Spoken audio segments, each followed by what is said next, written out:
Esta es la tarde en el continente americano. Cuando anochece en Europa y amanece en Asia. Así cae la tarde en el continente americano y transcurre la noche y el amanecer en el resto del mundo. La tarde fin de semana.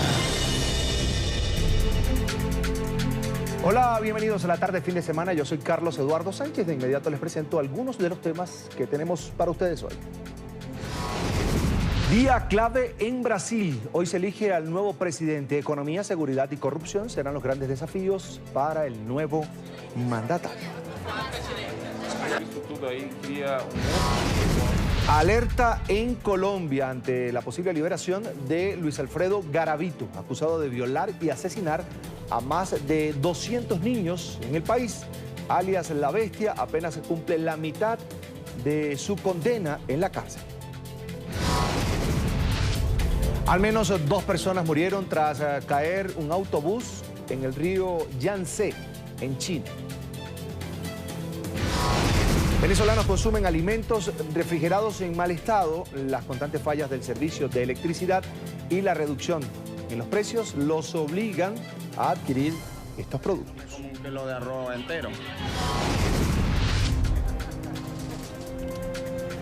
Y en deportes, el Barcelona goleó a Real Madrid 5-1 en el Gran Clásico de España.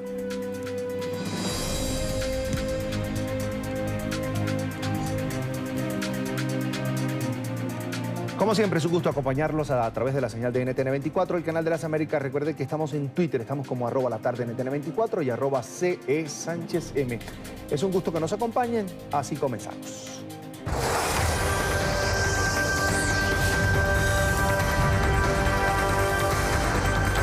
Son las 5:01 de la tarde en Brasilia, capital de Brasil, y ya cerraron las urnas de votación. Más de 147 millones de ciudadanos estaban habilitados para participar de esta segunda vuelta presidencial.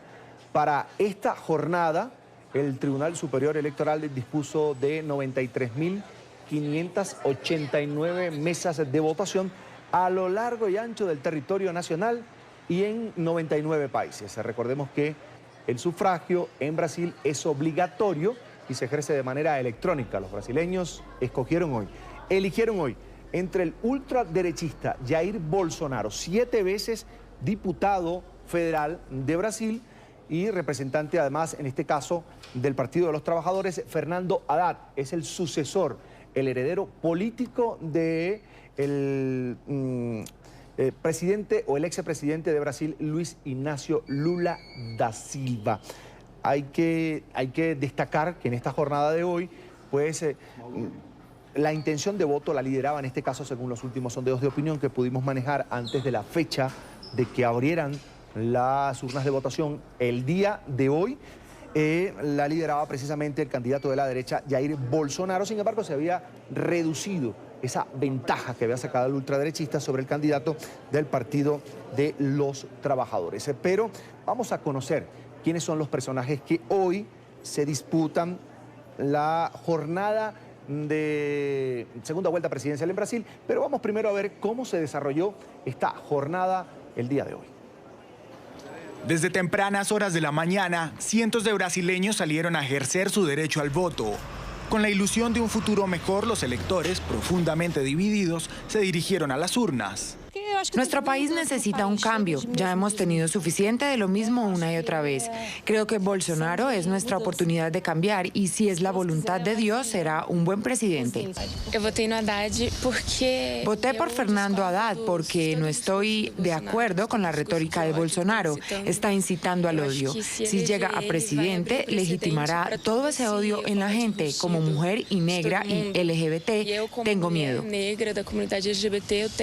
Los candidatos encarnan proyectos antagónicos y sus propuestas han polarizado al país como pocas veces se ha visto en su historia. Yo voté no PT no pasado.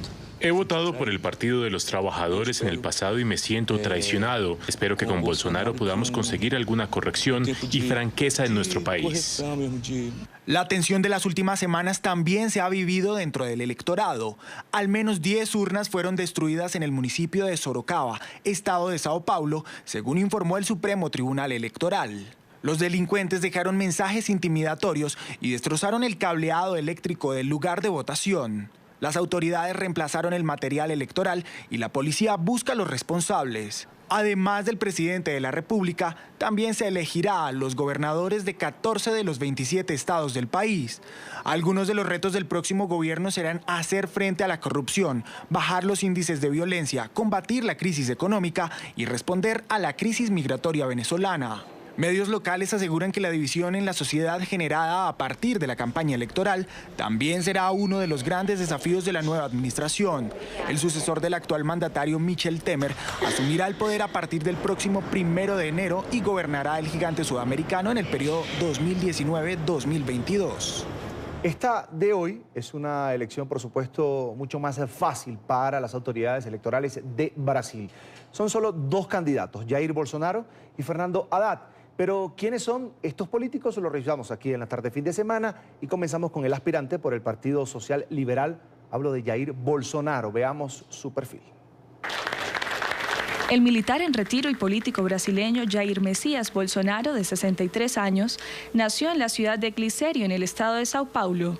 Estudió en la Escuela Preparatoria de Cadetes del Ejército ubicada en Campinas y años más tarde ingresó a la prestigiosa Academia Militar Agujas Negras. En 1983 alcanzó el grado de capitán en la Brigada de Infantería de Paracaidistas del Ejército, donde se destacó por su rendimiento físico y por su liderazgo entre las tropas. Fue reconocido en los años 80 por haber liderado la Operación Callejón Sin Salida, un plan que tenía como objetivo detonar bombas en varias unidades de la Academia Militar y en otros cuarteles en caso de que las exigencias del aumento del salario fueran rechazadas. La carrera política de Bolsonaro empezó como concejal en Río de Janeiro entre 1989 y 1991. Luego fue elegido diputado federal por el Partido Progresistas, cumplió su 7º mandato en la Cámara de Diputados de Brasil y en el año 2018 se presenta como candidato a la presidencia representando al Partido Social Liberal. Bolsonaro capta toda la atención tanto en su país como en el extranjero, pues asume posiciones nacionalistas y conservadoras. Tanto que hablan de la violencia contra la mujer, ¿qué prefieres llevar en el bolso? ¿La ley del feminicidio o una pistola? Al hijo al que se le empieza a ver así medio gay hay que darle una tunda para que cambie. Así como ha atacado a la comunidad LGBTI, también ha defendido la dictadura militar de 1964. Por estas y otras posiciones sobre temas cruciales, es considerado un peligroso ultraderechista. Actualmente lidera las encuestas de cara a la segunda vuelta presidencial con un 54% de la intención de voto. Vamos a hacer conexión a esta hora con Guilherme Batista, líder del CEU, el movimiento estudiantil cristiano más grande de Brasil, que apoya precisamente al candidato Jair Bolsonaro. Ya lo veo en pantalla. Una muy buena tarde y muchas gracias por atendernos. Bienvenido a NTN 24. Muchas gracias. Es un placer estar hablando con ustedes. Es un gusto, bienvenido. Balance que hacen desde la trinchera de Jair Bolsonaro sobre esta jornada electoral de hoy en Brasil, segunda vuelta presidencial.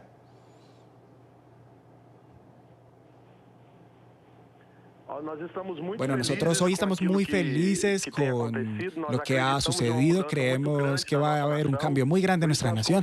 Y es por eso que nosotros confiamos que Jair Bolsonaro podrá ser ese elemento de cambio, de transformación. Y creemos, de nuevo, tenemos 13 años de un gobierno que simplemente ha sido un fracaso. Y creemos que a partir de ahora, de enero del próximo año, podremos dar inicio a un proceso grandioso para nuestra nación, pero también para los estudiantes que luchan tanto en nuestra nación, en Brasil. Si el resultado es favorable para Jair Bolsonaro, ¿qué tienen programado? ¿Dónde van a reunirse los seguidores del candidato Bolsonaro?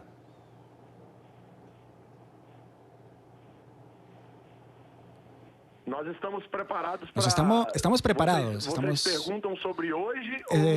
Me gustaría saber si la pregunta va dirigida a hoy o el 1 de enero. No, el día de hoy. El día de hoy. Si el resultado es favorable para Jair Bolsonaro. ¿Dónde se van a reunir? ¿Qué tienen programado? Bueno, en todo Brasil tenemos muchas celebraciones, en todos los puntos, las plazas principales. En Río de Janeiro el punto va a ser en la plaza principal de gobierno, pero a lo largo del Brasil usted va a poder ver muchas manifestaciones al favor de Bolsonaro, agradeciendo a Dios, principalmente por sus bendiciones que empiezan a partir de hoy. Ahora, hay un escenario que es posible el día de hoy. De hecho, las autoridades brasileñas electorales hasta ahora no han emitido resultado alguno. Si el resultado fuese contrario, ¿están preparados para asumir la derrota?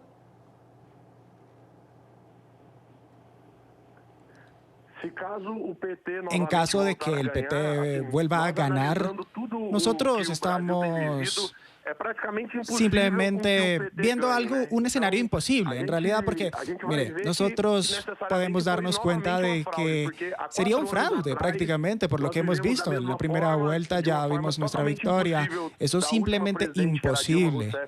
La última vez que ganó Dilma Rousseff, pudimos ver de que hubo algunos casos de fraude, así que yo creo que sería un fraude. Podemos ver que a lo largo del mundo y hay urnas electrónicas. Allí vamos a poder cuenta de que los votos a favor de Bolsonaro están muy grandes. Así que yo creo que hay una manifestación que cree que es necesaria para Brasil y es por eso que hemos votado por Bolsonaro. Y en las urnas se va a confirmar eso. Luchamos en las urnas para que se cambie una forma de elegir a los presidentes, porque no podemos permitir un fraude. No hay posibilidad alguna de que el PT venza a Bolsonaro hoy. Ahora, ¿estarían dispuestos a cantar fraude, a exigir un recuento tal vez de los votos el día de hoy?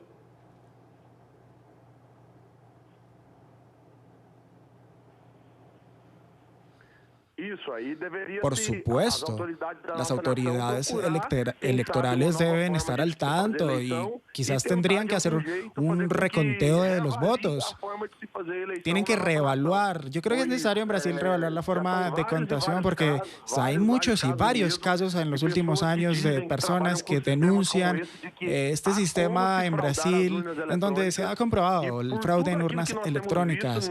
Por todo lo que hemos visto, siempre ha ganado el PT, curiosamente. Eso es algo muy extraño que está pasando y las autoridades tienen que tomar nota de todo eso. Y el pueblo también conoce eso de alguna forma, está al tanto para que esas irregularidades no ocurran de nuevo. Ahora hablemos de la participación, de la movilización de los ciudadanos de cara a esta segunda vuelta presidencial de hoy en Brasil.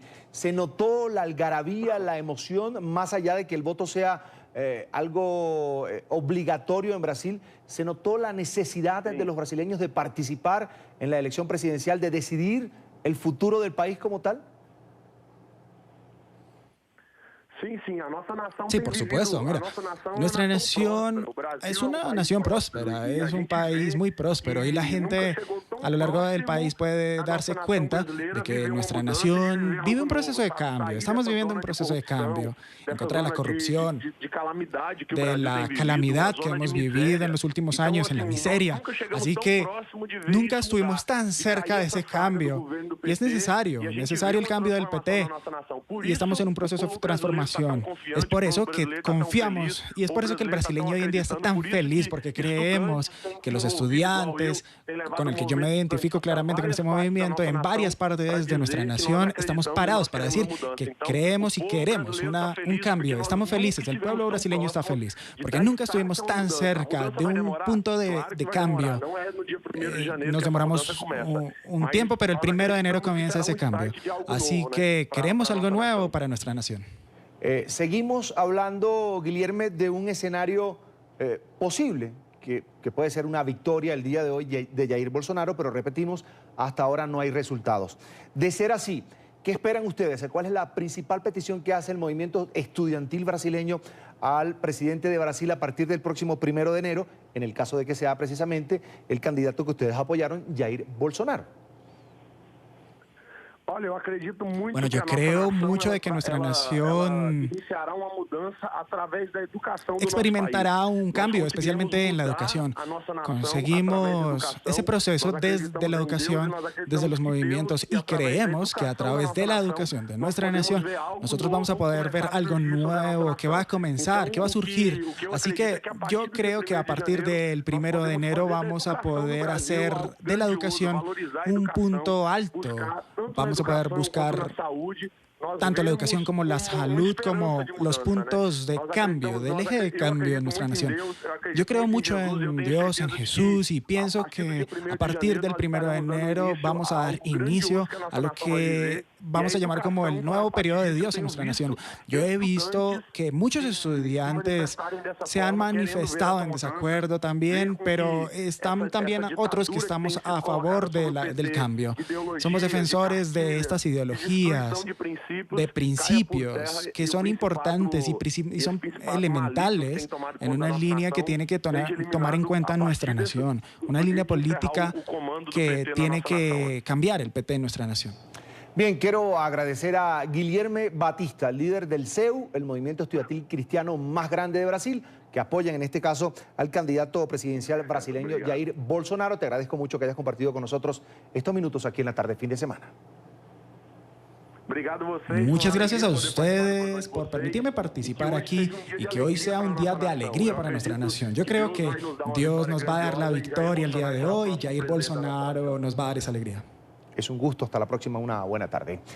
Ahora hablemos de Fernando Haddad. Es el representante del Partido de los Trabajadores de Brasil. Es un dirigente de la izquierda, heredero político del expresidente Luis Ignacio Lula da Silva. Haddad es catalogado como un visionario urbano. Este es su perfil. Fernando Haddad nació el 25 de enero de 1962 en Sao Paulo, Brasil. Es integrante de una familia de inmigrantes libaneses cristianos ortodoxos con quienes compartió gran parte de su vida. De su etapa estudiantil se sabe muy poco. Estuvo un año como visitante en la Universidad de McGill en Montreal, Canadá. Fue allí donde entendió la importancia de la educación y se interesó por el razonamiento del hombre. Desde muy joven lo sedujo la ideología de Karl Marx. De allí nace su pasión por la lectura y la escritura. Ha escrito 5 libros, entre ellos El sistema soviético y su decadencia, En defensa del socialismo y Desorganizando el consenso economista. Haddad fue un empedernido entusiasta de la educación. Se especializó en Derecho Civil e hizo una maestría en Economía. Luego un doctorado en Filosofía en la Universidad de Sao Paulo, donde también fue profesor de Teoría Política Contemporánea. Pero el presidente de la República no puede todo. Una de las cosas que él no puede es imponer valores cualesquiera que sean. Él tiene que crear las condiciones para que la sociedad discuta, se apruebe, se desarrolle y abrace los mejores valores y principios para que podamos avanzar. Goza de un matrimonio con Ana Estela Haddad, su novia desde que estudiaban en el colegio. Tuvieron 2 hijos, Federico Haddad y Ana Carolina Haddad. Fernando se ha caracterizado por ser un hombre que se interesa por los derechos de los demás. Fue ministro de Educación entre 2005 y 2012 y alcalde de Sao Paulo de 2013 a 2016. Creo que las instituciones deben reaccionar porque no fue solo el Supremo amenazado. La prensa también está siendo amenazada. Un candidato que habla que quiere un país sin un determinado vehículo de comunicación, sin Folha de Sao Paulo en el caso, ya es un paso más allá de las amenazas que los periodistas vienen sufriendo en Brasil. El representante del Partido de los Trabajadores ha recibido aplausos desde el exterior. La prensa lo cataloga como un visionario urbano. Actualmente se debate la presidencia de Brasil en segunda vuelta. Tengo un anuncio que hacer para todos ustedes. El domingo vamos a ganar las elecciones. No tengo ninguna duda sobre lo que estoy diciendo. Desde ayer hemos estado sintiendo cambios. Estamos empezando a crecer y Bolsonaro está empezando a caer. Va a comenzar a temblar. Quiero saludar a esta hora a Alexandre Padilla, es el diputado federal por el Partido de los Trabajadores de Brasil, además exministro de Salud durante el gobierno de la presidenta Dilma Rousseff. Es un gusto que nos acompañe, una muy buena tarde, bienvenido a NTN 24. Muy buenas tardes para ti, para todos los televidentes que nos ven, a hermanos de Colombia, del continente, de la región. Es un día histórico e importante en nuestro país y agradezco por la oportunidad que me han brindado de estar aquí con ustedes. Es un gusto, bienvenido. Lo primero, señor Padilla, balance que hacen desde la trinchera del Partido de los Trabajadores sobre esta jornada electoral de hoy, segunda vuelta presidencial en Brasil.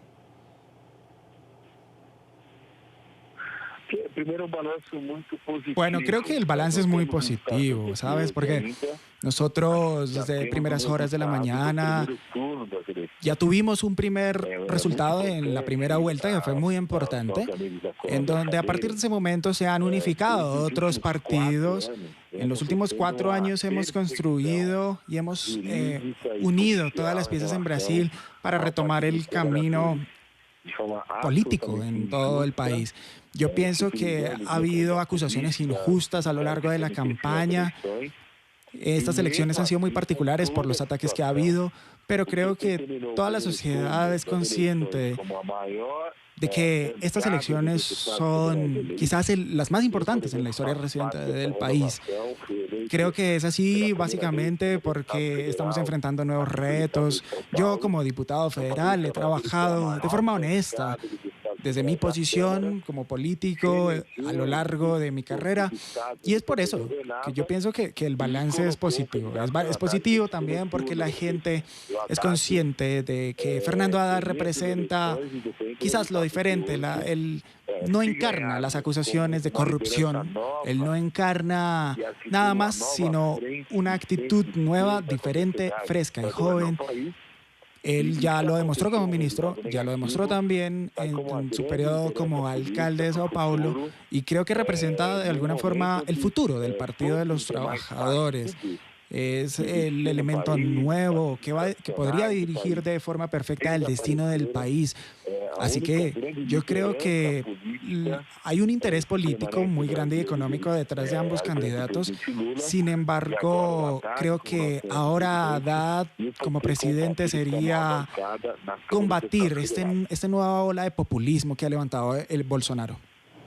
Usted habla de una campaña que finalizó, en este caso una campaña de acusaciones injustas. ¿De qué tipo de acusaciones, de qué acusaciones estamos hablando?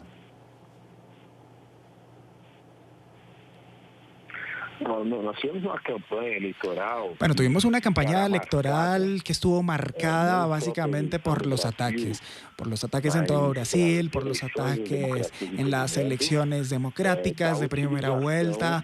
Hubo también una utilización de una maquinaria grosera en contra del PT, incluso yo diría que con alguna parte de papel que jugó la prensa de una forma negativa, con mentiras en contra del Partido de los Trabajadores, y asimismo se construyó la campaña de Bolsonaro. Yo tengo la certeza de que como partidario de este partido político no podemos aceptar eso en una campaña que es democrática, porque la gente en medio de un proceso de elecciones necesita precisamente un proceso democrático, justo, que sea igual, que sea quizás un combate de ideas, pero no un ataque personal, que fue lo que se tornó desde Bolsonaro, porque simplemente él desde el principio cree que va a ser el ganador, que él ya va a ser el cambio, pero yo pienso que esto no tiene que basarse en emociones, sino en ideas, y eso es lo que yo creo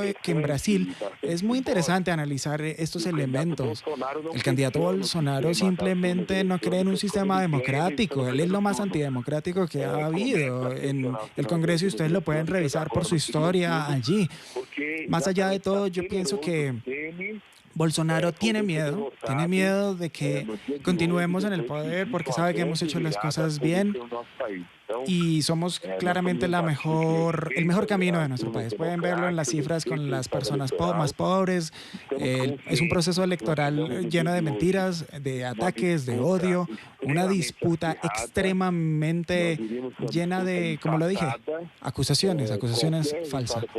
Es por eso que yo también pienso que estas son unas elecciones muy reñidas, por supuesto, pero al mismo tiempo van a ser marcadas porque vamos a representar ese elemento de cambio de esta nueva generación, porque hubo una utilización, como ya lo dije, de maquinarias, que yo llamaría incluso criminal, llena de mentiras, marcadas por unas frases que ustedes las pueden ver, que contaminan y hacen daño a la democracia en nuestro país. Mucha gente, y lo tengo que decir de forma triste, lo ha creído, y esto es malo para nuestro país. Señor Padilla, ustedes como dirigentes del Partido de los Trabajadores, la campaña de Fernando Haddad está preparada para también asumir algo que pudiese ocurrir el día de hoy, que es un resultado adverso, es decir, para reconocer la derrota y la victoria de Jair Bolsonaro en pro de la democracia y estabilidad de Brasil, por ejemplo? El PT es un partido que respeta la democracia. Nosotros también respetamos lo que la gente elija en las urnas. Nosotros no vamos a caer en el papel golpista y en ese papel que fue cometido por el candidato que apoya precisamente la dictadura. Y que lo que se hizo también en contra de Dilma, el señor Bolsonaro y toda la gente que lo rodea es gente que no cree en el proceso electoral. El señor Bolsonaro básicamente representa un crimen contra la justicia. Su victoria sería muy polémica, sinceramente, porque va a poner en riesgo el proceso electoral, el proceso democrático. Y nosotros no tenemos desde el Partido de los Trabajadores esa posición antidemocrática. Nosotros respetamos los procesos electorales, el diálogo, la acción del derecho de ejercer el voto de los brasileños. Nosotros queremos construir el país con ideas, incluso si perdemos, porque la democracia es lo más importante, pero la gente está preocupada, hay mucho miedo. En las calles se puede percibir este ambiente tenso por el tema de la autorización del porte de armas, por la radicalización de ciertos sectores de minorías. Es por eso que nosotros si perdemos, vamos a seguir combatiendo desde la democracia. Claramente vamos a hacer un gran trabajo con nuestros aliados, con otras asociaciones políticas a nivel nacional para hacer frente a esa contaminación que representa el fascismo, esos grupos criminales que están apoyados por empresas privadas, claramente, y que tienen intereses. Pero nosotros, la lucha democrática es lo más importante en nuestro país. Bien, queremos agradecer a Alexandre Padilla, es el diputado federal del Partido de los Trabajadores, además exministro de Salud durante el gobierno de la presidenta Dilma Rousseff. Quiero agradecer que haya compartido con nosotros estos minutos. Una feliz tarde. Un abrazo muy grande a nuestros hermanos y hermanas de Colombia, una nación que nosotros tenemos un gran aprecio por permitirnos este espacio, claramente, hemos compartido proyectos también desde el gobierno del PT con la nación de Colombia, y es por eso que muchas gracias por su tiempo. Diputado, gracias a usted, una feliz tarde, por supuesto. Seguimos.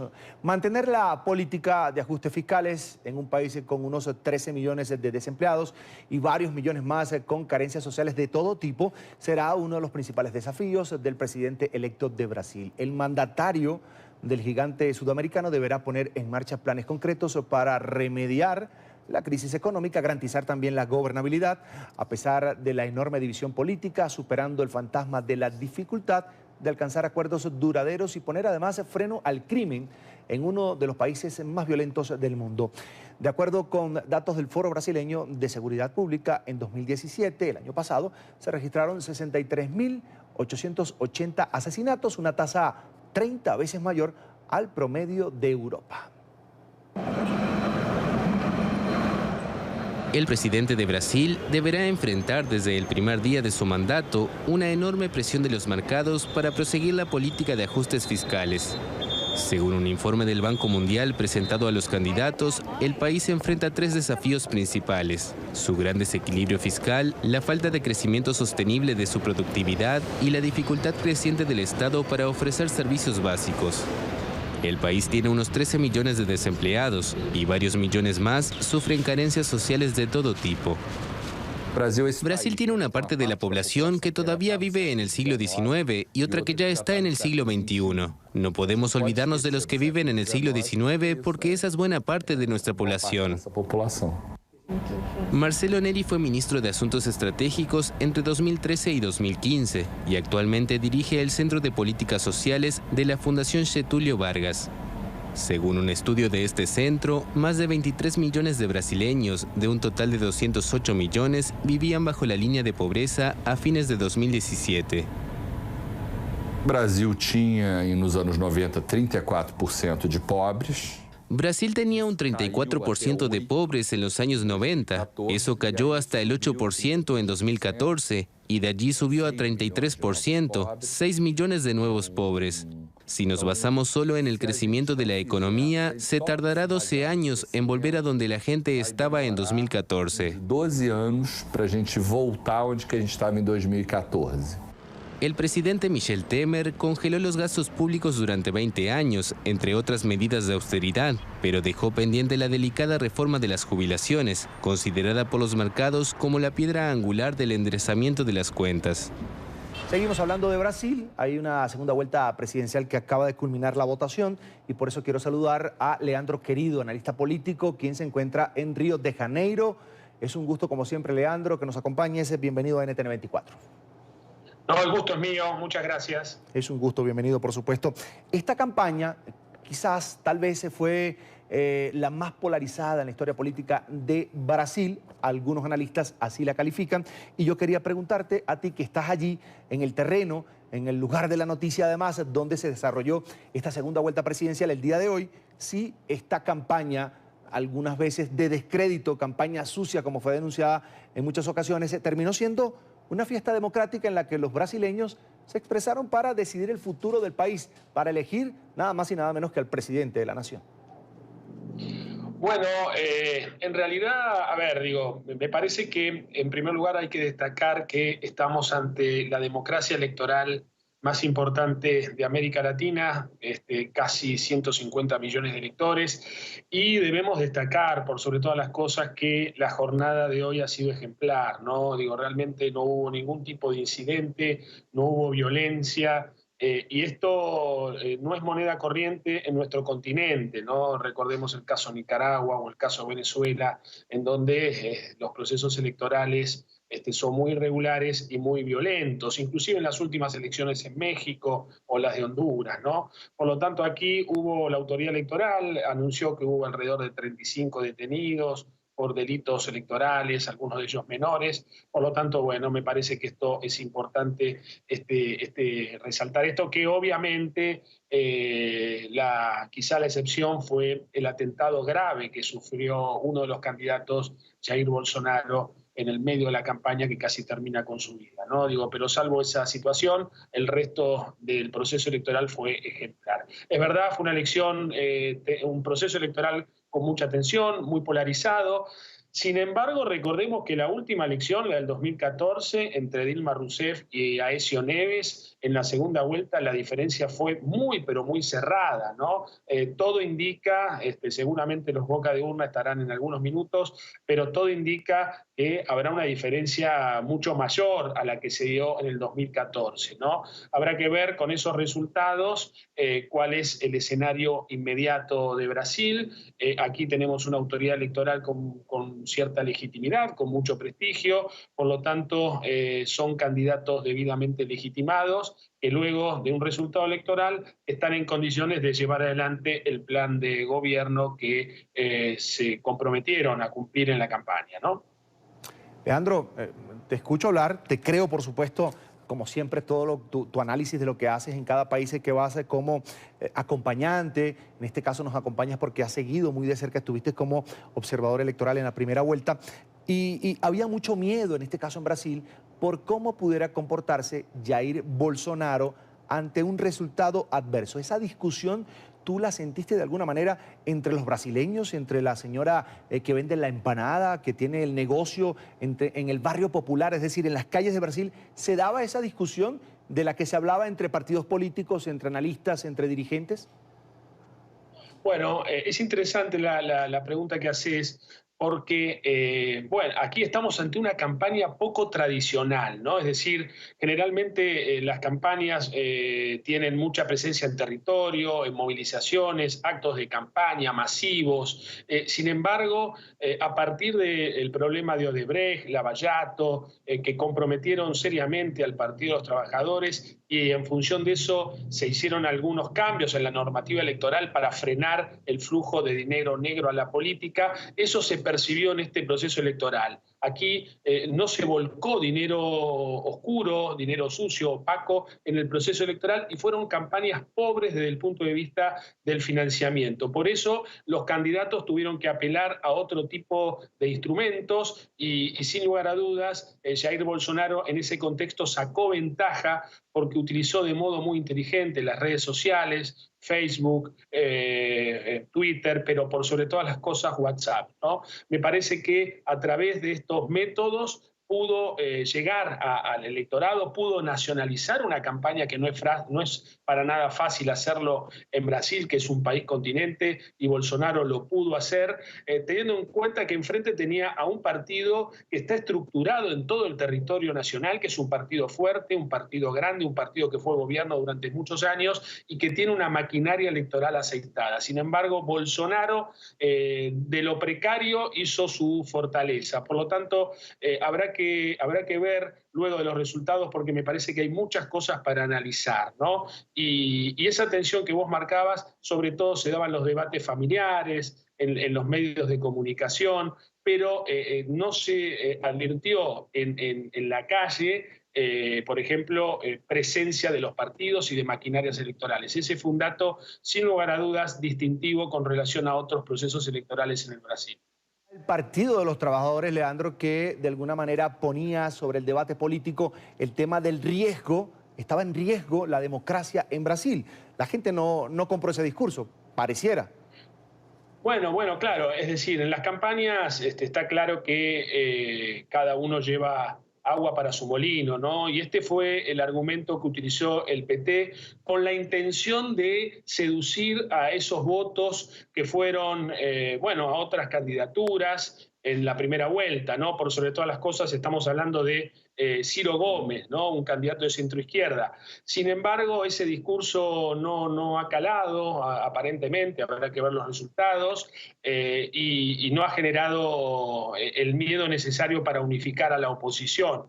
Del otro lado, Bolsonaro aminoró un poco sus declaraciones más polémicas, hizo, en ese sentido, en algunos puntos volvió sobre sus propios pasos, tratando de trasladar tranquilidad. Algunas encuestas han marcado que la diferencia podría achicarse, ¿no? Entre 10 puntos. Bueno, habrá que ver entonces si tuvo efecto esta moderación por parte de Bolsonaro. Lo cierto es que Bolsonaro también tiene mucho voto prestado. No son todos los votos de él. Hay mucha gente que lo ha votado al solo efecto de quitar del escenario político al Partido de los Trabajadores. Es una forma de sancionar a este partido que mucho tuvo que ver con los casos de corrupción, Odebrecht, Lavallato y demás, que tiene al expresidente Lula detenido, que Dilma Rousseff se presentó como candidata a senadora en tono de victimización y salió cuarta. Es decir, por lo tanto hay un retiro del Partido de los Trabajadores y la sensación que uno tiene es que ahora se abre un escenario de disputa por el liderazgo de la oposición, de confirmarse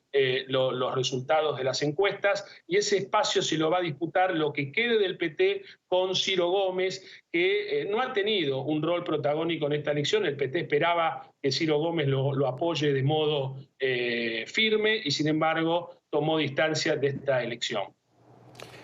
Ya va, Leandro, un punto ya para finalizar la entrevista. Por supuesto, quiero dejarte el tiempo libre para que sigas compartiendo este ambiente electoral en Brasil, y tiene que ver con un escenario favorable para Jair Bolsonaro. Supongamos que ganó Jair Bolsonaro, es lo que dicen prácticamente todas las encuestas. La intención de voto estaba, por supuesto, se había achicado, como tú decías, la ventaja, pero estaba muy por encima, en este caso, de Fernando Haddad del Partido de los Trabajadores, que carga esa cruz de la corrupción, de Odebrecht, de Petrobras, de muchas cosas que tienen, como tú lo decías, al presidente o al expresidente Lula da Silva en prisión. 12 años de prisión, eso pesa mucho en política. Hablemos de estabilidad. tú decías, de un partido grande como el Partido de los Trabajadores, de una torre como es en política el Partido de los Trabajadores de Brasil, que llegó a través de alguna manera de esa influencia que tenía sobre Odebrecht, de influir incluso en sus vecinos, en países vecinos. Quería preguntarte por la estabilidad en un escenario con Jair Bolsonaro en plan alto y por supuesto el PT en oposición. Interesantísimo el escenario que viene en Brasil, un poco lo estás planteando vos. Evidentemente Bolsonaro tiene una presencia relativa en el Congreso, ¿no? Tiene alrededor de 50 legisladores, un puñado de senadores, por lo tanto está obligado a negociar con otras fuerzas políticas, con el PSDB, con otros candidatos que han hecho buenas elecciones, como el Partido Novo. Es decir, está obligado a negociar. Por lo tanto, eso puede transformarse también en una oportunidad para moderar, ¿no? ese plan, o por lo menos ese discurso por momentos belicoso que tenía o tiene Bolsonaro, ¿no? Me parece que la realidad política manda, es un escenario de fragmentación en el Congreso y ese es un límite para Bolsonaro. Si Bolsonaro no hace caso a esta situación e insiste con una reforma, podemos decir, impuesta a sangre y fuego, es muy probable que sí se dé un escenario de conflictividad importante en el Brasil. Y ojo, porque siempre sobrevuela en esos escenarios la posibilidad de un impeachment, ¿no? Y tengamos en cuenta que la presencia, como les decía, en el Congreso de Bolsonaro es muy relativa. Por lo tanto, entiendo yo que Bolsonaro tiene que ir más hacia un modelo de gestión como el de Sebastián Piñera en Chile, Iván Duque en Colombia o inclusive Mauricio Macri en la Argentina, y tomar distancia del ejemplo Trump, porque Trump tiene al Partido Republicano que lo respalda, es un sistema bipartidista con un gran equilibrio en el Congreso. Eso Bolsonaro no lo tiene y podría ser una potencial amenaza para su plan de reforma, el más radical, porque entiendo yo que también tiene que haber uno más moderado, ¿no? Bien, es el Leandro, querido analista político. Como siempre es un gusto que compartas con nosotros tus opiniones aquí en la tarde fin de semana. Leandro, hasta la próxima. El gusto es mío, gracias. Un abrazo.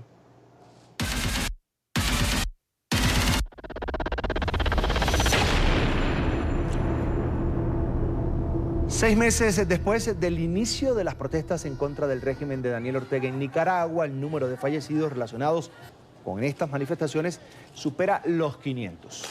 Las violaciones de derechos humanos como torturas, obstrucción de atención médica a heridos, detenciones arbitrarias, secuestros y la persecución a opositores por parte de las fuerzas gubernamentales aumenta cada día. El régimen sandinista no cesa su arremetida contra líderes políticos, lo que pues ha hecho que muchos de ellos abandonen su país para evitar así ser acusados de terrorismo y terminar en la cárcel o muertos.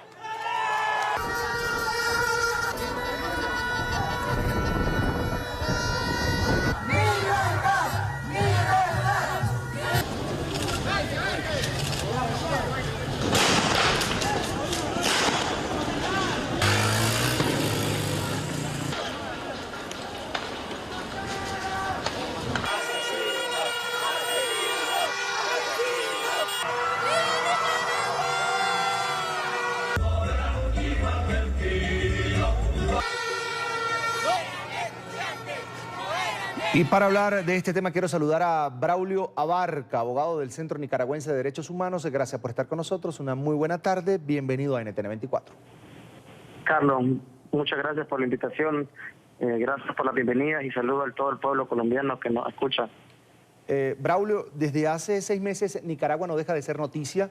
Hay sin duda un movimiento ciudadano que está exigiendo cambios en la política. Incluso está exigiendo que el presidente Daniel Ortega salga del poder.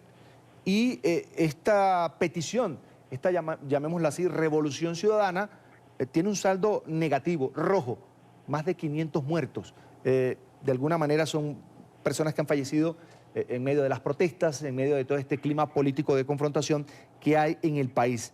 Al día de hoy, y quiero una opinión, por supuesto, del especialista, del defensor de derechos humanos, se puede decir que la represión por parte del régimen de Daniel Ortega desde que iniciaron las protestas al día de hoy ha ido incrementándose cada día más, cada mes más. Carlos, lamentablemente el Estado de Nicaragua o la dictadura de Daniel Ortega sigue aumentando la parada contra la población civil desarmada. Actualmente nos encontramos dentro de la cuarta fase de represión específica y represión selectiva contra la población civil que participó en las manifestaciones pacíficas de manera activa, que estuvo apoyando a la gente o a los estudiantes que estuvieron dentro de las universidades, y que incluso aquellas personas que brindaron servicio médico, brindaron servicio de alimentación, están siendo cruelmente violentadas.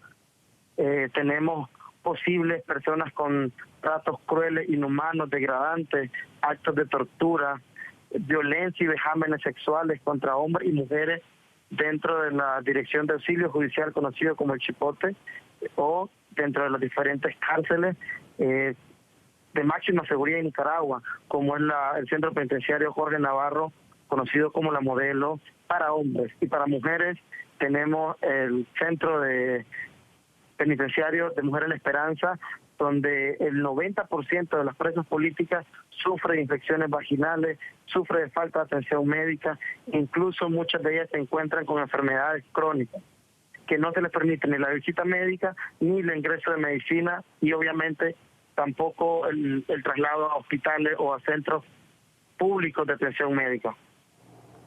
Raúl, me hablas de una cuarta fase de arremetida, en este caso del gobierno de Daniel Ortega, contra sus opositores.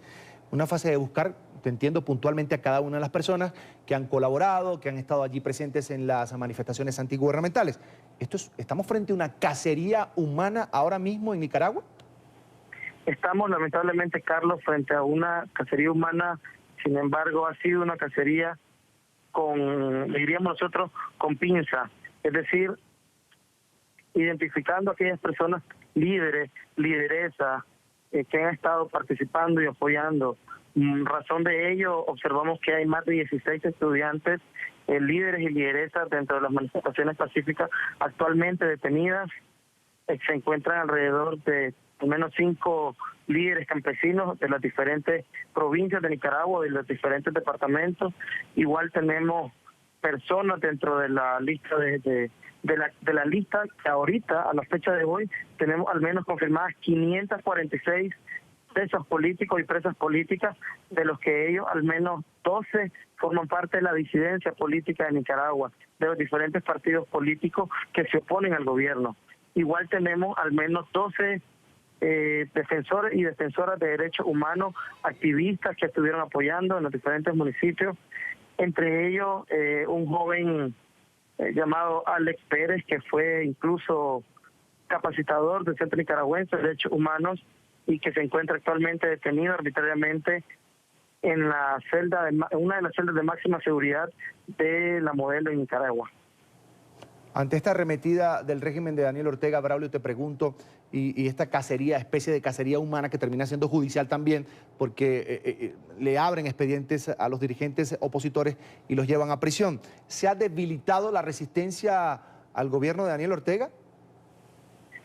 No podríamos hablar de un debilitamiento, sino más bien ahorita una fase de estudio y de análisis para saber cómo van a actuar. Nosotros somos un organismo de derechos humanos que estamos siempre en la observancia de la promoción y de la defensa de los derechos humanos en Nicaragua, de los y las nicaragüenses y de las demás personas que se encuentran bajo nuestro país. Sin embargo, no formamos parte de ningún tipo de estructura política, somos un acompañamiento a las víctimas, tanto de violaciones de derechos humanos, de los asesinatos, de presos y presas políticas, de las víctimas de torturas, tratos crueles, inhumanos y degradantes. Y nosotros en el acompañamiento vamos a continuar dándolo, pero sí es menester establecer de que actualmente hay un quebrantamiento de la institucionalidad completo, hay una inobservancia de la autonomía de los judiciales, de los magistrados, incluso de los jueces ejecutores que son nombrados para intimar a las autoridades pertinentes cuando hay casos de detenciones arbitrarias. E incluso muchos de los jueces que están llevando los casos están siendo jueces y parte, es decir, que están dentro de la fila de fiscalía. En vez de tener una posición imparcial, se están lamentablemente inclinando hacia una de las partes del proceso, lo cual vulnera obviamente el derecho a la garantía constitucional del derecho a la defensa, la presunción de inocencia, el debido proceso, la protección estatal y las garantías mínimas para los y las procesadas en Nicaragua.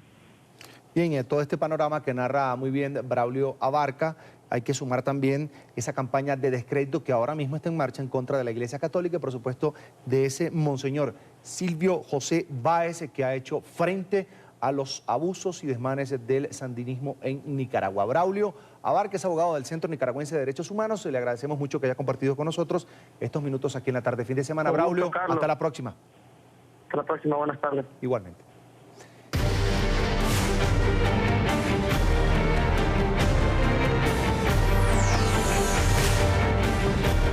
Y la caravana de centroamericanos que recorre México para llegar a Estados Unidos llegó este sábado a San Pedro Tapanatepec, en el estado de Oaxaca, tras un bloqueo policial de 3 horas. Rebasaron, en este caso, la capacidad de atención de las autoridades que les explicaron la estrategia del gobierno de Enrique Peña Nieto para ofrecerles refugio.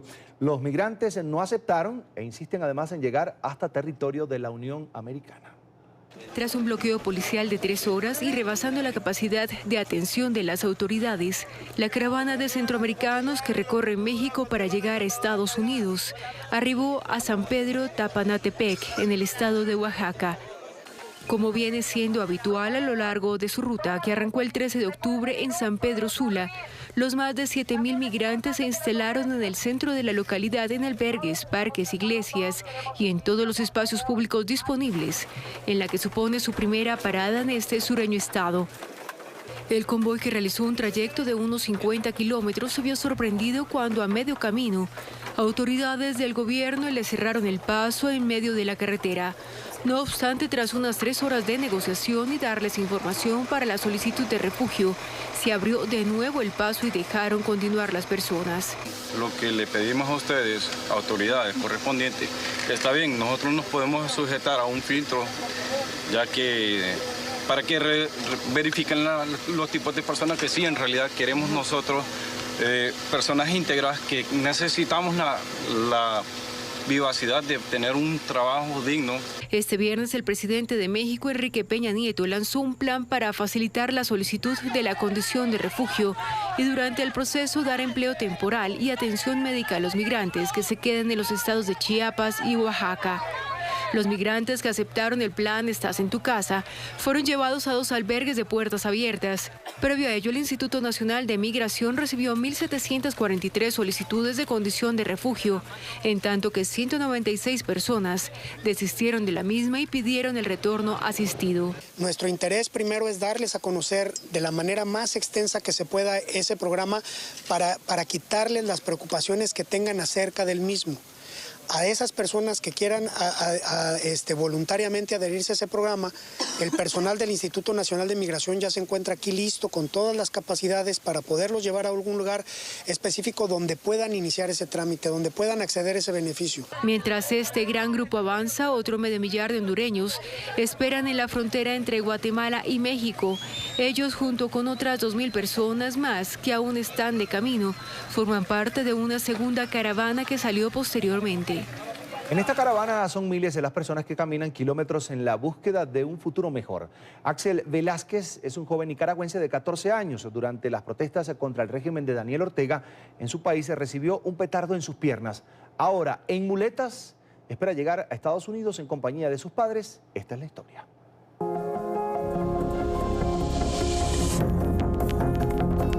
Los 4,000 migrantes avanzan hacia la frontera de México con Estados Unidos. Desde las 5 de la mañana salieron hacia Mapastepec, el 4º municipio de Chiapas al que han llegado. Hoy debían recorrer 65 kilómetros más. Y como ya lo han hecho antes, pidieron aventones para poder llegar. Difícil porque voy con muletas todo el tiempo. Axel, de 14 años, junto con sus padres y su hermana de 12, caminan en la caravana migrante. Los 4 vienen huyendo de Nicaragua. Aseguran que el gobierno los persigue por participar en las barricadas contra el presidente Daniel Ortega a mediados de este año. Quiere matarnos, quiere torturar a mi hijo, quiere torturar a mi esposo. qué los acusan? De terrorista, de asesinos, de narcotraficantes, de que le estamos violando sus leyes. Y no es cierto, lo que hicimos fue levantar barricadas, autoconvocarnos en los tranques, apoyar yo como madre a mis hijos. Hace 3 meses, Axel recibió un petardo en la pierna durante las protestas y desde entonces le cuesta trabajo caminar. No todos aquí en esta caravana son malos. Algunos vienen con otro propósito de trabajar, porque en Nicaragua hay guerra. Sí, y pues yo voy para que me operen allá. Axel ha recorrido 130 kilómetros de territorio mexicano, pero todavía le faltan más de 1.600 kilómetros para llegar a Estados Unidos. Ellos, como muchos otros migrantes, aseguran que ya no pueden regresar a su país. Señor presidente Donald Trump, nosotros no podemos regresar a Nicaragua.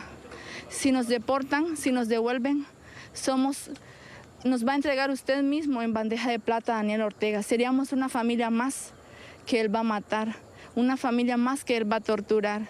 Se lo suplico, señor Donald Trump, por favor, no nos mande. Mi familia necesita asilo político. Y como ellos, hay cientos y cientos de historias de dolor, de terror, caminando hacia la frontera norte. Vamos hacia la primera pausa y al volver, alerta en Colombia ante la posible salida de la cárcel de Luis Alfredo Garavito, conocido como La Bestia, violador y asesino de más de 200 menores de edad. Más adelante, apagones afectan la calidad de los alimentos que son consumidos por los venezolanos. Ya venimos con esto y más aquí en La Tarde Fin de Semana.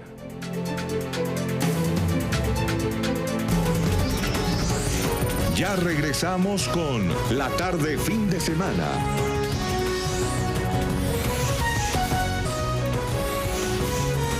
Continuamos con La Tarde Fin de Semana. Ya estamos de vuelta con más de La Tarde Fin de Semana. Preocupación en Colombia ante la posibilidad de que quede en libertad Luis Alfredo Garavito, más conocido como La Bestia. Este hombre, condenado por abuso y asesinato de más de 200 menores de edad, estaría a punto de cumplir su condena. La Fiscalía General ordenó una revisión exhaustiva de los expedientes en contra de este criminal. Garavito fue condenado a 40 años de prisión, pero logró rebajar su pena con trabajo social y estudio. La posibilidad de que recobre su libertad divide opiniones en el país. Hasta ahorita que ya se ve que supuestamente va a salir, entonces se genera una situación a buscarle hasta ahora a ver si tiene otros procesos, a ver cómo lo mantienen en prisión. Si el señor ya cumplió sus deudas y si en 20 años no le han encontrado más procesos, pues lo que procede es la libertad. Sobre la base de esa necesidad de atender condiciones de salud mental por el Estado, yo creo que el Estado puede ejercer algunos controles para evitar que se vayan a producir nuevos actos en contra de los niños. Y para hablar de este tema me acompaña aquí en estudio Iván Cancino, abogado penalista. Bienvenido como siempre a NTN 24, es un gusto que nos acompañe. Gracias, un cordial saludo a ustedes y a toda la audiencia. Lo primero, un caso tan sensible para los colombianos o para muchas familias colombianas como este, le pregunto, ¿ya está en estudio la petición de libertad para Garavito por la reducción que tengo entendido la ley colombiana le otorga por haber trabajado, por haber estudiado dentro de prisión? Sí, por supuesto, es decir, una condena de 40 años se le tiene que hacer un cálculo de las 3/5 partes, quedarían 24.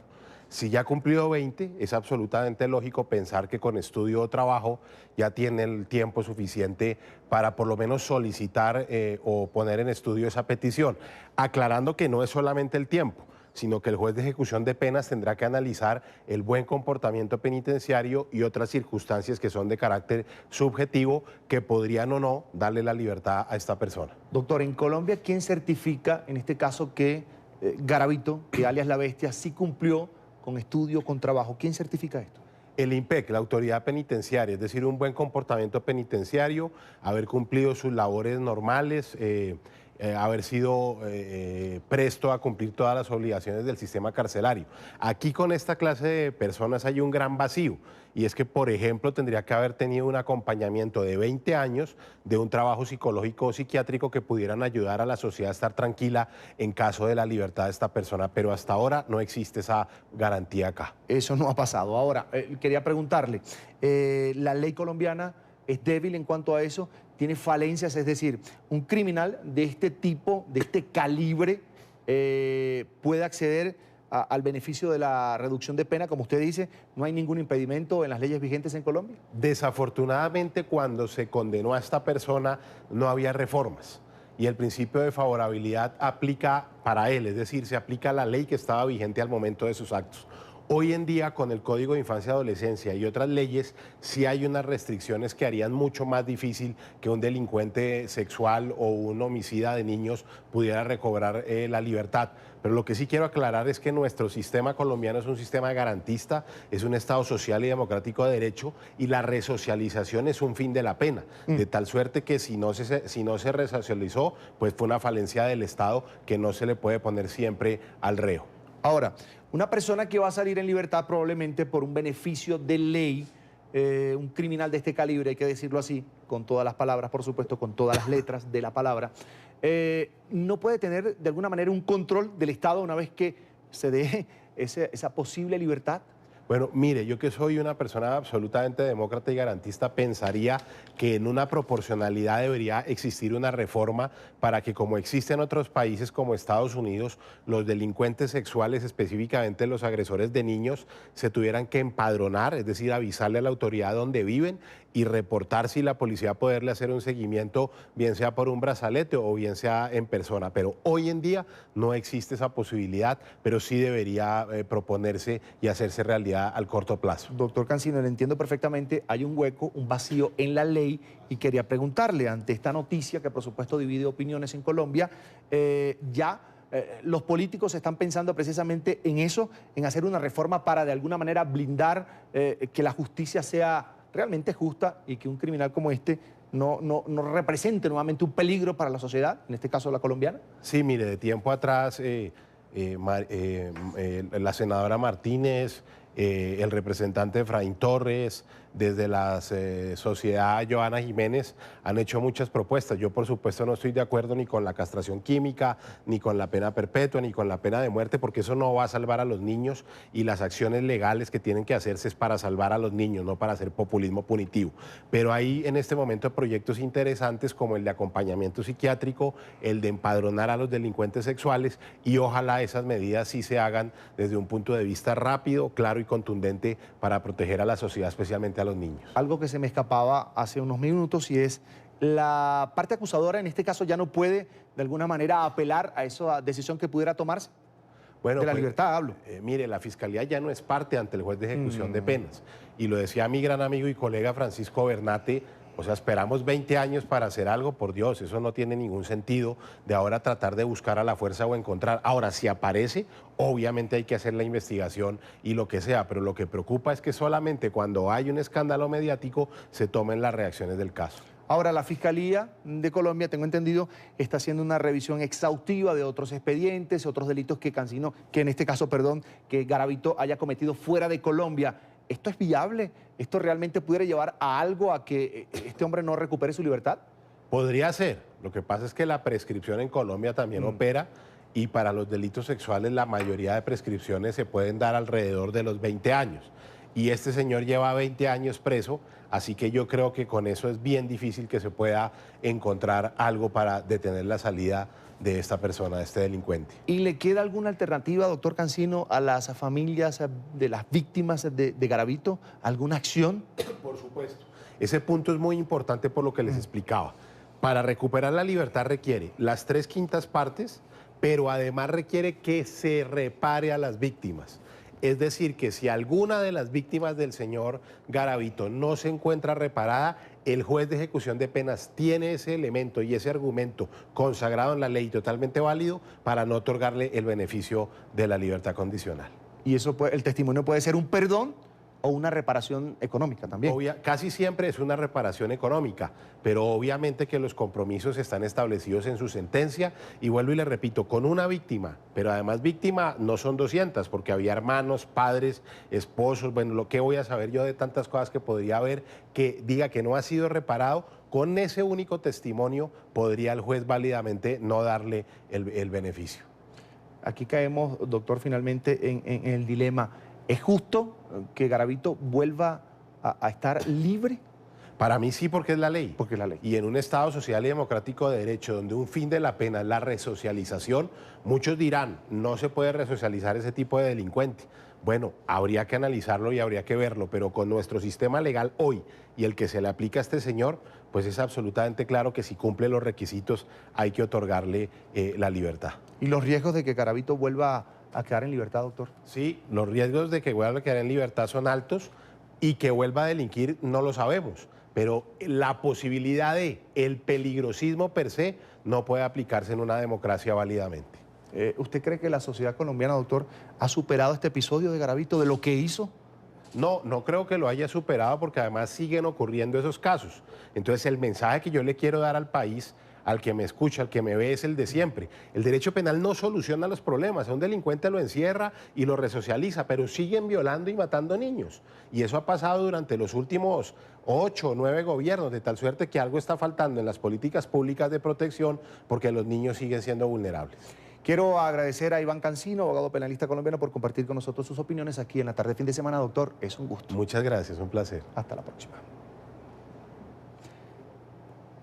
Bien, fue suspendida la audiencia en la que se decidirá si Keiko Fujimori vuelve a prisión. El juez Richard Concepción decidió reiniciar el proceso contra la opositora para el próximo lunes tras 4 días de intenso debate. La justicia deberá pronunciarse sobre si acepta o no el pedido de prisión preventiva por 36 meses contra esta líder opositora en Perú por el presunto delito de lavado de activos. Fujimori ha afirmado en que confía en que en su caso habrá una decisión justa, pese a que en diferentes oportunidades se ha puesto en duda, en este caso, la imparcialidad del juez y ha calificado ella misma el procedimiento como un circo. Escuchar todas las mentiras que sigue diciendo el fiscal. Más noticias de la región. Hay conmoción en Chile. Una mujer fue agredida y abusada sexualmente. Pero eso no es todo. Tras oponer resistencia fue quemada con ácido. Los hechos ocurrieron durante un servicio de transporte que la víctima había pedido por medio de una aplicación móvil. Las autoridades ya dieron con el presunto responsable de este ataque. El informe es de nuestra cadena aliada Tele 13. Diariamente son miles de personas las que las utilizan, algunas para movilizarse, otras para ganar dinero con esos traslados. Hablamos de aplicaciones móviles que ofrecen ambos servicios. Quizás se esté preguntando entonces qué tiene que ver la PDI con esto. La razón es porque lamentablemente algunos de sus usuarios las han utilizado para cometer actos delictivos. En Chile operan 3 de este tipo de plataformas, continúan sin ser reguladas, de ahí la preocupación. No hay un día que yo no me acuerde de lo que me pasó hace 4 meses. No hay un día que yo no recuerde esa noche cuando el tipo me empezó a agredir, cuando pensé que me iban a hacer quién sabe qué cosas, que me iba a llevar a su casa, me iba a secuestrar, quién sabe cuánto tiempo iba a estar ahí, si iba a salir vivo, si no iba a salir viva. Fue el pasado 1 de julio cuando solicitó a través de su celular un auto que la llevara a su casa. Para eso utilizó la aplicación Bit, una que funciona similar a Uber y a Cabify y que según sus propios videos publicitarios, hace un mes alcanzó el 1.000.000 de viajes realizados. Ojalá ninguno otro como el que vivió esta mujer, aquel que se inició en Vitacura con Isidora Goyenechea y que terminó en Loreto con Dardiñac en Recoleta. Tiempo estimado del viaje, 15 minutos, duró 1 hora y por qué no, toda una vida. Y de repente el conductor agarra y me dice, ay, que eres bonita, que no sé qué, que no sé cuánto. Y yo la verdad que ni lo pesqué porque no era la primera vez que me pasaba que me dijeran algo así. Empezó con eso y como yo no le respondí y él me tocó, empezó a meter mano. Yo le respondí, inmediatamente empezaron las agresiones y los golpes. Su agresor la tomó del brazo para impedir que se escapara. La hematoma sigue ahí. Recibió 6 puñetazos, uno de ellos la aturdió. Cuando volvió en sí, notó que le habían bajado sus panties y también su ropa interior. Le pidió por favor que la dejara bajarse del auto. El atacante accedió, pero antes le tiró ácido en una de sus piernas. La dejó así. Avanzan más o menos unas 5 cuadras. La víctima no recuerda por dónde pasaron, toda vez de que ella... Este camino no era conocido para ella como el camino que normalmente ella hacía por esta ruta. Esta persona se queda con una billetera de la víctima, con una cantidad de dinero en su interior que asciende a 80.000 pesos en efectivo, más el teléfono celular de esta niña. Agrega también tarjetas bancarias con las cuales contaba esta persona. Creo que es importante mencionar que el dueño del vehículo no es el imputado, sino que era otra persona, y este imputado le trabajaba al dueño del vehículo. ¡Policía! ¡Policía! De ahí al allanamiento realizado por la Vicrim Las Condes a la detención de quien es indicado como el responsable del ataque. Colombiano estaba tramitando su visa definitiva en nuestro país. Mantuvo silencio mientras le leían sus derechos. Lo mismo hizo su esposa, que impactada escuchaba los cargos que existían en contra de su marido. Según la experiencia policial, los agresores sexuales suelen tener vidas paralelas. Se fue soltando, negó ser el responsable del ataque. Encontraron el auto en el que trabajaba, lo periciaron. Había indicios de que ahí probablemente fue derramado un químico corrosivo. ¿Por qué rociaste con un químico a una mujer? No he hecho nada. ¿Intentaste abusar de ella también? Nada. Aquella persona que ha cometido una agresión sexual y este delito ha resultado, digamos de alguna manera, exitoso para él, es altamente probable que vuelva a cometerlo bajo la misma circunstancia y mismo modo operandi. Por lo mismo, su detención urgía. Lo formalizaron por abuso sexual y robo con intimidación. Gracias a los antecedentes reunidos, se estableció que la libertad de este hombre significa un peligro para la sociedad. Se decretó su prisión preventiva para la víctima por parte de la aplicación que utilizó el día de la agresión. No hubo respuesta. El día de la detención sí se llevó otra sorpresa. La empresa BIT canceló la suscripción de este sujeto por la denuncia efectuada por la víctima. Sin perjuicio de aquello, el individuo se encontraba trabajando el día de hoy en la empresa Uber. Es por ello que la Fiscalía se encuentra levantando información para poder acreditar su participación en otros delitos parecidos que hayan sido cometidos y denunciados por usuarios de esta última aplicación. Todo este tiempo, en los 4 meses, nunca se han comunicado conmigo, nunca me han dado una llamada para preguntarme cómo estoy, si ya he mejorado, si estoy bien, si estoy mal, si me pueden ayudar en algo. Nunca, o sea, ellos nunca se han hecho presente en absolutamente nada. A principios de mes se dio a conocer la detención de un conductor que, utilizando la aplicación Uber, asaltó a 7 mujeres, violó a 4 de ellas. Hoy aparece otra víctima de la que abusaron y rociaron con ácido una de sus piernas. El nuevo proyecto que regularizará a este tipo de aplicaciones sigue siendo eso, un proyecto. Los conductores deberán cumplir con ciertos requisitos. Las eventuales víctimas contarán con un seguro. Prioridad 1, la seguridad. Eso incluye, por ejemplo, no haber tenido delitos que impliquen violencia o agresión sexual o agresiones a niños, por ejemplo. Y dado el tipo de servicio y el tipo de registro que estamos exigiendo, el control de esas cuentas es perfectamente posible. El proyecto no incluye un test psicológico para aquellos que quieran ser conductores. Entonces, cabe la pregunta de cómo evitar otros casos como el de esta mujer. BIT, la empresa cuestionada, no quiso referirse a lo ocurrido.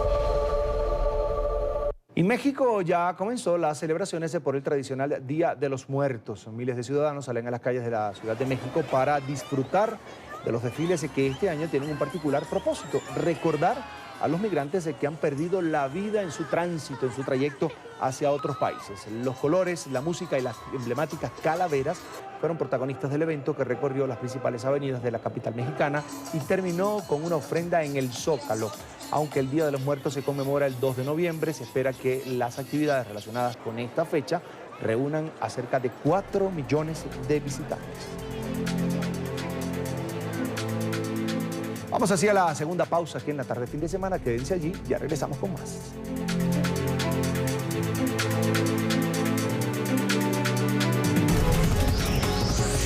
Ya regresamos con la tarde fin de semana.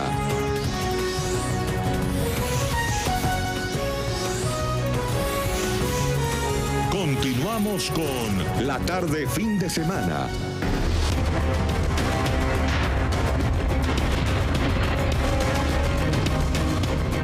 La comida en Venezuela escasea y la poca que hay se está dañando debido a los constantes apagones en el estado Zulia, en el occidente del país. Los alimentos que requieren de refrigeración se están pudriendo por el mal funcionamiento de los congeladores y son vendidos a precios bajos, esto sin importar el peligro que representan para la salud de los ciudadanos. A esta hora nos acompaña Roberto León Parili, es el presidente de la Alianza Nacional de Usuarios y Consumidores de Venezuela. Bienvenido a NTN 24, una muy buena tarde. Muy buenas tardes, un placer estar con ustedes y siempre a su orden. Señor Parili, hay denuncias de que llegan desde el estado Zulia y advierten que debido a los apagones, los alimentos como carne, pollo y pescado están siendo vendidos en mal estado y por supuesto a precios muy bajos. ¿Qué sabe Anauco de esto? Sí, bueno, es un hecho público y notorio comunicacional que acá en nuestro país el sistema interconectado eléctrico está dando fallas recurrentes desde hace mucho tiempo. Lo más grave de la situación es que estas fallas, en lugar de irse corrigiendo en el tiempo, al pasar de los años han venido acrecentándose y cada vez son mayores y permanece pues la caída de la energía eléctrica por más tiempo. Una de las regiones más afectadas, como usted lo señala, es la región del estado Zulia, pero sin embargo no escapan ya otras regiones del país. Incluso últimamente ha habido apagones a nivel de Caracas, que es la capital de la República, lo cual siempre se había cuidado un poco más que los demás estados, tomando en cuenta que acá está, bueno, no solo la capital desde el punto de vista político, sino también está, bueno, centrado toda la actividad económica del país, ¿no? Muchos de los productos, señor Parili, que se consumen en Venezuela son importados. Recientemente vimos cómo en un puerto de Colombia fueron incautados varios contenedores de alimentos que iban a ser distribuidos a través de los CLAP en Venezuela y precisamente estaban en mal estado. Le pregunto, ¿quién se encarga en Venezuela de verificar el estado de estos alimentos y que además estos cumplan con las cadenas de conservación que ordena la normativa vigente en Venezuela? Bueno, el gran problema que tenemos en Venezuela fundamentalmente en este tema tiene que ver con que la situación de abastecimiento ha estado muy comprometida. Los puntos de entrega de alimentos no son los puntos tradicionales de cualquier país del mundo, o como era Venezuela, que es los supermercados, abastos, donde había una conjunción incluso de abastos y supermercados del sector público y privado. Ahora los puntos de entrega se han convertido más bien en una suerte de misión estatal, a través de unas llamadas cajas CLAP, donde el Estado subsidia una cantidad de alimentos. Por lo tanto, la fuente de distribución o los puntos de distribución no son los puntos formales, que en definitiva terminan siendo los más seguros, porque cuando un alimento se vende en un supermercado, por ejemplo, todos sabemos que eso tiene todos los niveles de calidad suficientes para la preservación de los alimentos. Cuando hay escasez o cuando hay desabastecimiento de algún producto, las personas van por lo que hay y poco tienen esa capacidad de tener el cuidado del etiquetado, de la fecha de vencimiento y de todo esto que cualquier ciudadano del mundo tiene que chequear, porque sencillamente no tiene la disponibilidad del producto variada como para poder elegir a dónde comprar. En consecuencia, esto nos hace vulnerables y creo yo que ahí es donde están nuestras fallas, es donde están las brechas por las cuales están ocurriendo tantas cosas, ¿no? Hablemos también de desabastecimiento. ¿Cómo está Venezuela en cuanto a productos básicos ahora mismo? Bueno, lo primero que hay que decir es que en Venezuela el mecanismo que está en la Constitución es el mecanismo de libre competencia.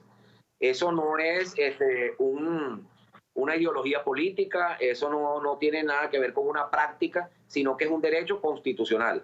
Es el modelo económico elegido por la República Bolivariana de Venezuela. En este momento la libre competencia está rota, tomando en cuenta que todos los productos son importados, en su gran mayoría por el Estado de manera directa. Hablamos de más de un 90% quizás de los productos vienen por vía de importación. En consecuencia, la competencia económica está totalmente rota. Al ser así, pues obviamente no hay inversión privada para poder producir en Venezuela. Y por eso es que hay tanta carencia y tanta dificultad para la localización de los productos en nuestro país. Hay verdaderamente dificultades.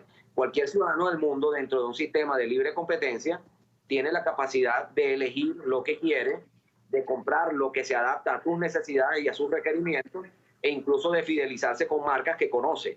Aquí en Venezuela nosotros vamos por lo que hay, no tenemos esa posibilidad de elegir lo que queremos, mucho menos una marca o un tipo de producto, sino lo que conseguimos en un momento dado.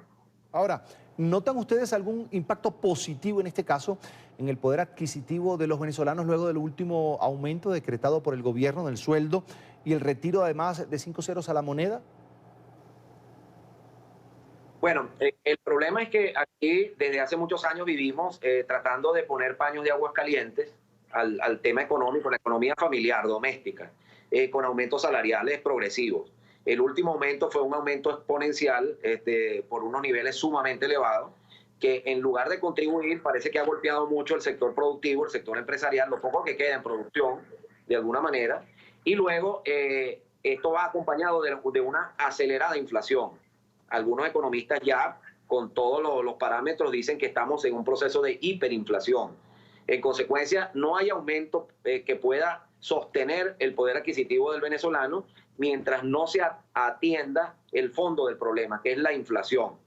Todo lo que se ha hecho contrariamente ha generado más inflación y esto no se cubre con aumentos. Ya ese aumento salarial, aun cuando fue exponencial y fue significativamente elevado, ya no alcanza ni siquiera para comprar lo más básico de una familia. Por decirlo de alguna manera, quizás en 2 o 3 cartones de huevos en una semana ya se gasta todo lo que es un salario mínimo, aún con el aumento. Esto bajó los niveles de calidad de vida del venezolano precisamente por pérdida del poder adquisitivo. Ahora, ¿cómo rescatar a Venezuela? El país que una vez fue una gran potencia y que ahora vive entre la escasez y la pobreza. Sí, bueno, mira, realmente la situación que hemos vivido acá es una situación bastante triste, por calificarla de alguna manera. Siendo un país, Venezuela, un país petrolero, un país con todas las posibilidades y todos los recursos suficientes para ser uno de los mejores países del mundo. Sin embargo, estas capacidades que tenemos como país, nuestros recursos naturales, nuestra gente, nuestro clima, nuestra ubicación geográfica, nos permite todavía tener margen de acción. Si se rectifica la política económica, monetaria, si se ponen reglas claras, seguridad jurídica, todavía el país puede ir a una senda de rescate en la economía, y no solo en la economía, sino en la calidad de vida. Solo falta la voluntad de hacerlo, falta tomar las medidas adecuadas y falta olvidarnos de guerras económicas y de guerras entre el sector privado y público y empezar a trabajar de la mano, porque es lo único que nos pudiera llevar a convertirnos nuevamente en lo que fuimos hace algunos años, un país verdaderamente productivo. Es Roberto León Parili, presidente de la Alianza Nacional de Usuarios y Consumidores de Venezuela. Gracias por estos minutos para la tarde fin de semana. Siempre a la orden por acá. Es un gusto. Hasta la próxima. Es una agente de la CIA, el número 2 del chavismo, Diosdado Cabello, arremetió contra la actriz Angelina Jolie, quien se reunió con refugiados venezolanos en Perú. El presidente de la Asamblea Nacional Constituyente ironizó que la también representante de la ONU no sabe dónde queda Venezuela y agregó que debería preocuparse más bien por los millones de pobres que hay en Estados Unidos o por los niños que encierran en jaulas en la frontera, esto refiriéndose al tema migratorio con México. Según Cabello, Jolie también ha sido enviada por Estados Unidos a Siria, África y Libia para manipular al mundo. Se apareció una actriz, allá en Perú se presentó una actriz que ama al pueblo de Venezuela, tanto que lo ama que usted le pregunta cuántos habitantes tiene Venezuela y no tiene ni la más mínima idea. ¿Dónde queda Venezuela? Les garantizo que ni sabe, pero ama a Venezuela y está preocupadísima por lo que pasa en Venezuela. ¿Ah? Sí, pero eso es el problema de ella. El problema es el daño que le hace al mundo, porque ella la mandaron para Libia, ¿ves? Ella la mandaron a Siria a hacer el mismo trabajo. La han mandado a África. La han mandado a África, a todos los países que han terminado invadidos por el imperialismo. Ese es su trabajo, son agentes del imperialismo, de la CIA, del Pentágono, de todos esos cuerpos que tiene el imperialismo para actuar. Y en Colombia nace una campaña que busca ayudar a madres y niños venezolanos que lo dejaron todo para comenzar una nueva vida fuera de su tierra. Se trata de una vaca por los chamos que invita a donar un mínimo de 9.000 pesos colombianos, equivalentes a $3. El dinero recaudado será entregado a familias con hijos o madres embarazadas que tienen que sufrir las inclemencias de emigrar hacia otro país. El artista colombiano Fonseca es el encargado de promover esta iniciativa. Hoy quiero invitarlos a todos a que nos pongamos la mano en el corazón y nos pongamos en los zapatos de muchos hermanos venezolanos que están llegando a Colombia con una situación muy difícil, pero sobre todo muchas madres que están llegando embarazadas, madres embarazadas que han muerto en Colombia, niños que están en situaciones muy difíciles, que no tienen la atención médica necesaria ni tienen la alimentación necesaria para la edad y el momento que están viviendo. Todos podemos ayudarlos a través de esta campaña, Una Vaca por los Chamos. Pueden hacer la donación, acá les dejo el link. Lo mínimo que se puede donar es 9.000 pesos. Háganlo, ayudemos a nuestros hermanos venezolanos que siempre nos han dado la mano también a los colombianos. Una Vaca por los Chamos. Unámonos todos, pónganse la mano en el corazón y ayudamos a todos estos niños y a todas estas madres embarazadas que están llegando a Colombia. Pero según Diosdado Cabello, todo es mentira. Pausa aquí en La Tarde fin de semana. Quédese con nosotros en Twitter, @LaTardeNTN24, @CESánchezM. Ya regresamos con más.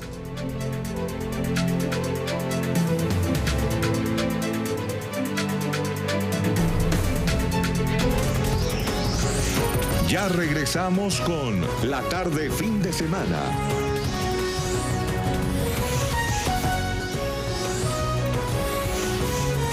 Continuamos con La Tarde fin de semana.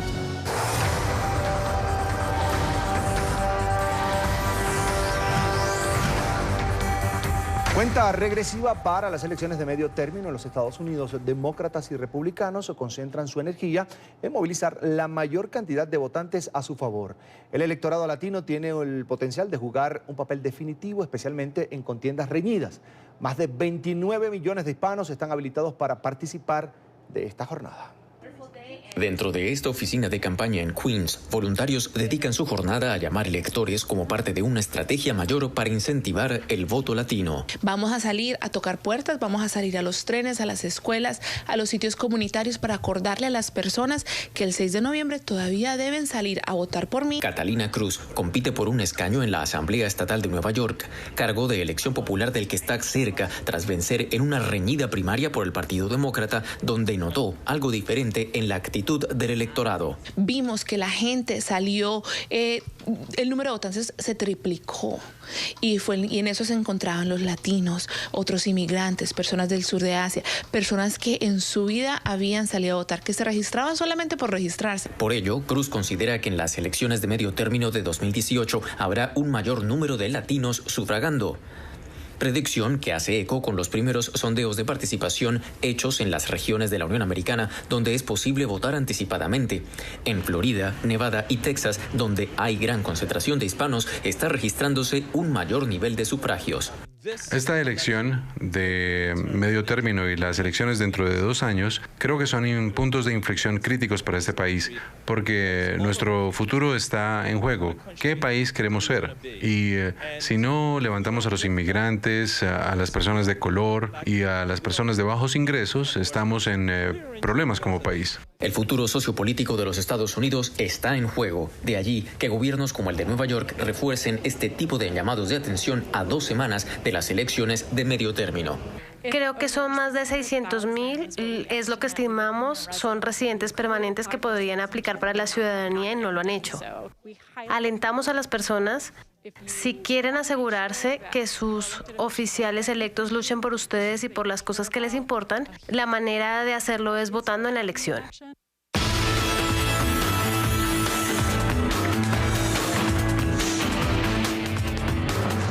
A esta hora revisamos otras noticias del mundo. Hoy comenzamos en China. Al menos 2 personas murieron luego de que un autobús cayera y se hundiera en el río Yangtze. Al menos 2 personas murieron este domingo después de que un autobús se hundiera en el río Yangtze tras caer de un puente en el municipio de Chongqing, al suroeste de China. De acuerdo con la policía local, el autobús se estrelló con un automóvil antes de sumergirse en el Yangtze, el río más largo de China, alrededor de las 10 de la mañana hora local, a la altura del distrito de Wanzhou, en Chongqing. La policía local y las autoridades marítimas han ordenado que se hagan todos los esfuerzos para rescatar a los posibles supervivientes, aunque todavía se desconoce el número de pasajeros que viajaban a bordo del autobús, según recogió la cadena estatal china. La misma fuente añadió que se ha abierto una investigación para esclarecer la causa del accidente. Y el vicepresidente chino Wang Qishan se reunió con el presidente de Egipto, Abdel Fattah, y su primer ministro para discutir sobre temas de Oriente Medio. Fattah hizo un llamado a las empresas chinas para que inviertan en su país. Tras el encuentro, Qishan y el primer ministro firmaron una serie de acuerdos bilaterales en áreas como agricultura, educación y cultura. Y en la semana de Halloween, en la ciudad japonesa de Kawasaki, alrededor de 2.500 personas compiten en un desfile de disfraces en el que el ganador obtendrá 500.000 yenes, equivalentes a casi $5.000. Los organizadores indicaron que la edición número 22 del evento ofrece el premio más alto en la historia del concurso. Elecciones presidenciales en Georgia son las últimas en las que los ciudadanos elegirán de manera directa a su líder, pues una reforma constitucional los convirtió en una república parlamentaria. En la contienda se miden 25 candidatos, aunque los dos exministros de Relaciones Exteriores, Salomé Zurabishvili y Grigol Bashadze, lideran la intención de voto.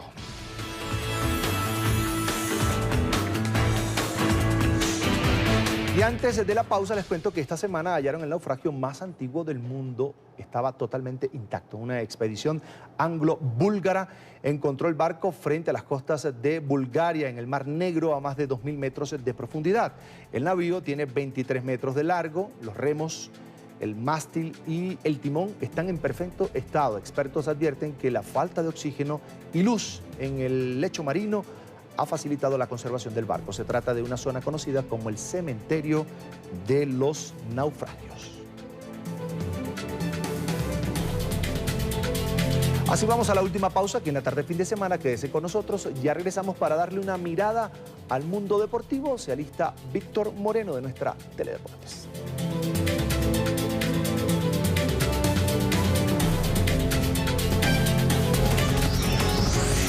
Ya regresamos con La Tarde Fin de Semana.